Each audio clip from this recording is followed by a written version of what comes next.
This tiny gaming PC is absolutely wild. It's got a built-in controller. It's playing Doom Eternal at HD resolution, medium details, anywhere from 65 to 80 frames per second. And not only that, but it's so powerful that I can actually stream to Twitch TV without a separate streaming box. It's got 8 cores, 16 threads, onboard RDNA 2 graphics, and not one, but 2 M.2 storage slots. We're gonna have to crack this baby open and see what makes it tick. Oh, what's this?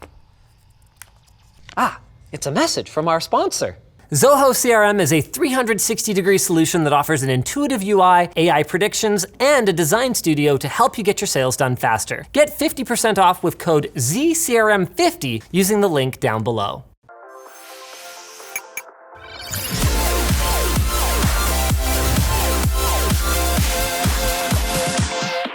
Meet the GPD WIN Max 2. It's what you would get if an Alienware gaming laptop and a netbook had a baby. Everything about this is better than the last gen, and I have been so excited to get my hands on this. Starting with the screen. It's touchscreen with stylus support for the artists out there, and is just over 10 inches with a 16:10 aspect ratio and a native resolution of 2560 by 1600. That is 299 pixels per inch, making it shockingly sharp. And the best part, since this is basically a mini laptop, is that unlike other handhelds, the screen is actually a natively landscape display rather than a portrait one that is constantly running 90 degrees out of sync. We've actually got another video coming out about the Aya Neo Air, and one of the problems we run into is when trying to emulate games, since the screen is portrait, you need some fixes to get older or poorly coded games to display properly. Speaking of games, the high resolution should also help make lower resolutions not as interpolated and crappy looking. Since we've got so many pixels crammed into a small display like this, playing at 720p or 800p isn't going to be a stretchy mess where the software and the display fight over which pixels should go where. Integer scaling should also behave more appropriately since the screen is simply double an 800p image. Let's talk I/O. Over on the right, we've got 2 USB 3 ports. At the front, power button with included fingerprint sensor. Do like to see that. On the left, this is cool. The GPD WIN Max 2 stands head and shoulders above the rest when it comes to storage expansion. Steam Deck, micro SD with a single 2230 SSD. Aya Neo Next, 2280 SSD, and I don't believe it has any micro SD expansion. Aya Neo Air, 2280, but you won't be using a double-sided one, and micro SD.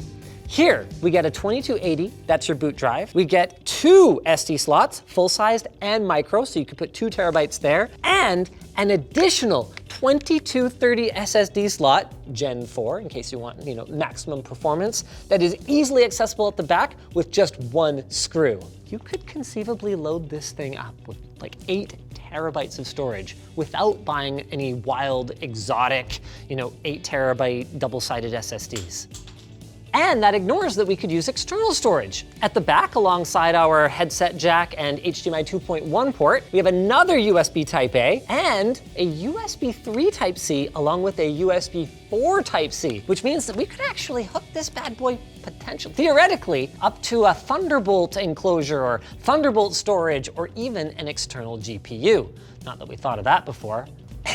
We're definitely going to try that after. Speaking of games, you might think that high resolution means that you're going to have a pretty crummy low FPS experience, but that's not actually the case. Because we've got so many pixels crammed into such a small area, we can run this display at non-native resolutions without nearly the same kind of awful interpolation that we might have expected from older LCDs. Also, because this resolution is a multiple of 800p, which is the resolution that the Steam Deck and other handhelds use, you can actually use integer scaling to get no interpolation whatsoever. It just takes whatever value was supposed to be for 1 pixel and makes it a 2x2 grid. Nice and clean. Check this out.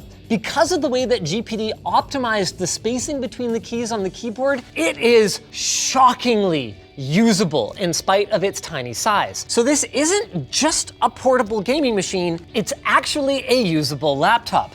The touchscreen being up on the top of the keyboard, yeah, Yeah, it's not the most amazing experience ergonomically, but quite frankly, I very rarely found myself using it anyway because, yes, making a return is GPD's classic little switch that takes our integrated gamepad and switches it over from gamepad mode to mouse mode. Is that awesome or what? Okay, it's a little slow and it can be a little bit clunky, but it was and remains one of the best implementations of Joy to Mouse that I have yet used. The shoulder buttons handle your left and your right click, and as soon as you're done, you flip it back over into gamepad mode and you're ready to start playing. Now, I'm not gonna lie, it's a little on the heavy side at just over a kilogram, and it doesn't have the world's greatest integrated gamepad, but especially when you factor in the benefit of the screen size, it is shockingly usable. For scale, here's a Steam Deck. Yes, this is a substantially larger device, but this is also a substantially larger screen. And while it might not be the best gamepad in the world, it's surprisingly not bad. Holding onto it like this, you've got a little bit of grip on the back of the device, and it manages to not get too hot in the areas that you need to touch it. And these joysticks, while they're a recessed style joystick like you might find on a mobile console, they're actually Hall effect joysticks, meaning that your concern about them wearing out should be much lower than a potentiometer based joystick like you would find on an Xbox or a PlayStation controller. Ooh, I really like the D-pad. Really clicky. That is one of the best D-pads I think I've felt in quite some time. Yeah, it's very Vita-esque. It's really nice. There are integrated covers for the joysticks if you prefer not to look at them. They sit like that, and when you're not using them, they go back here. Personally, I think that's the kind of thing that I would probably leave tucked away 100% of the time, but why?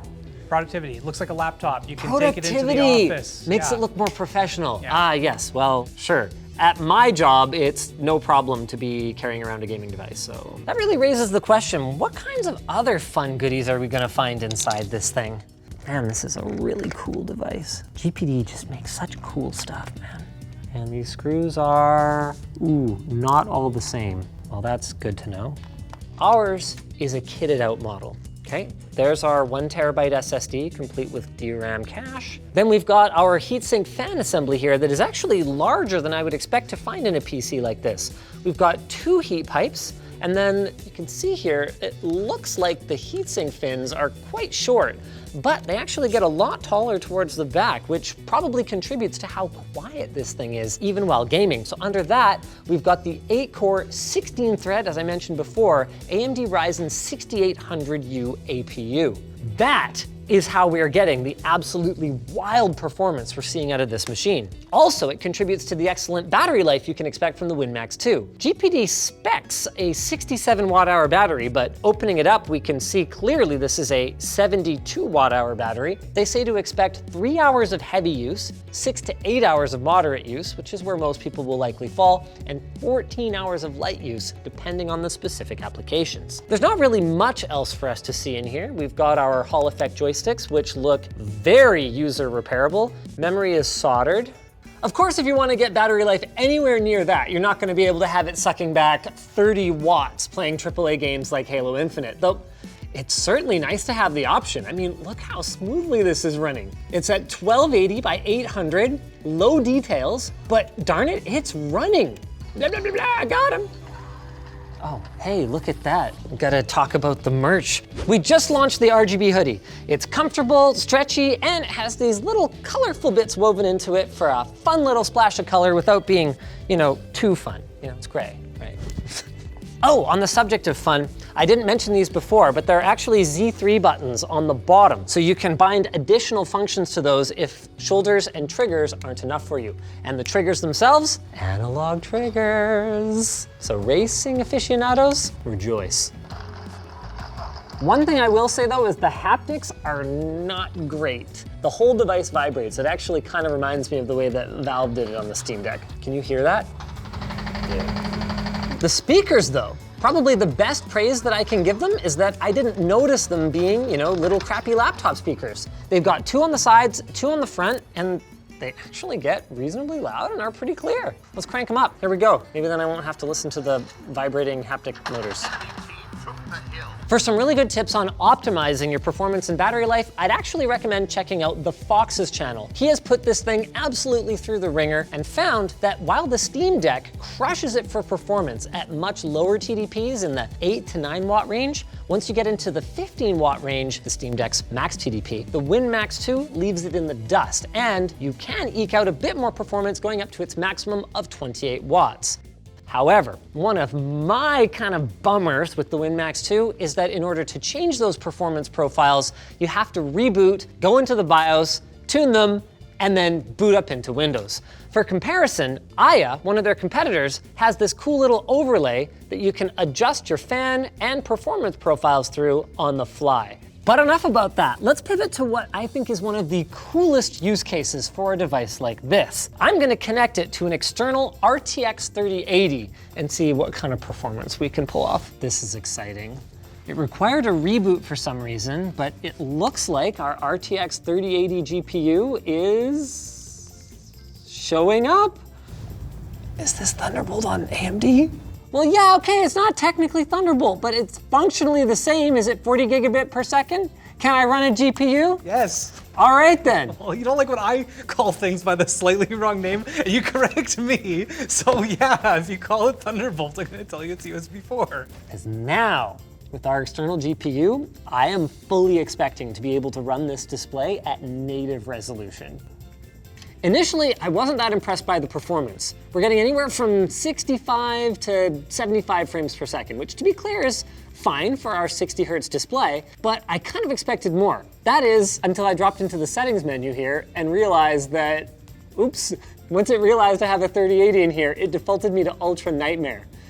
Totally unnecessary to have everything cranked like that on such a tiny display, but hey, at least we know that we can do it. Freaking cool.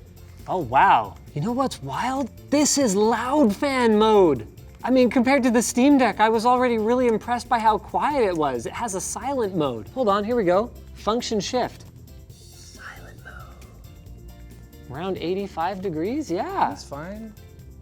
For the fans off too? Yeah, no kidding. Remember, we're not using the onboard GPU right now though, so that's an advantage. Don't get me wrong, this thing is not perfect and it's not for everyone. We ran into some weird issues with delays in the touchpad input that seemed to be caused by algorithmic palm rejection, and unlike the last generation model, it no longer has an RJ45 network port, which was a bit of a bummer to me. But what it is utterly unique. It's not gonna compete with the gaming-focused design of something like a Steam Deck or an Aya Neo, and frankly, it's a worse laptop than pretty much any other dedicated laptop at this price point. But if what you want is the one device that does it all, there's nothing else that does it quite like this. There are people out there that are using their Steam Decks as their only computer, and power to you, but for most people that's gonna be pretty frustrating when you're on the go. And in the same way, there's a lot of folks out there that use their laptop, keyboard, and trackpad pretty sparingly, but actually do a fair bit of gaming. Well, guess what? With something like this,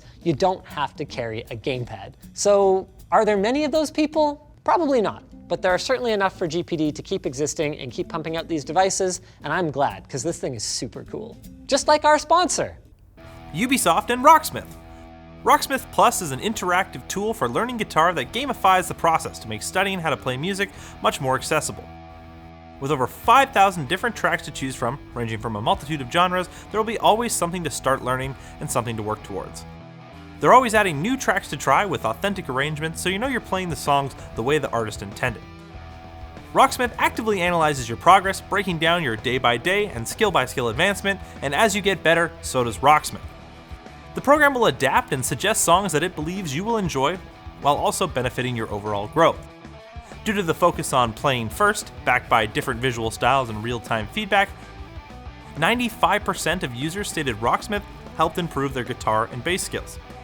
The Rocksmith Plus Connect app allows you to use your phone's microphone to pick up both acoustic and electric guitars, so you don't need any extra gear to get started.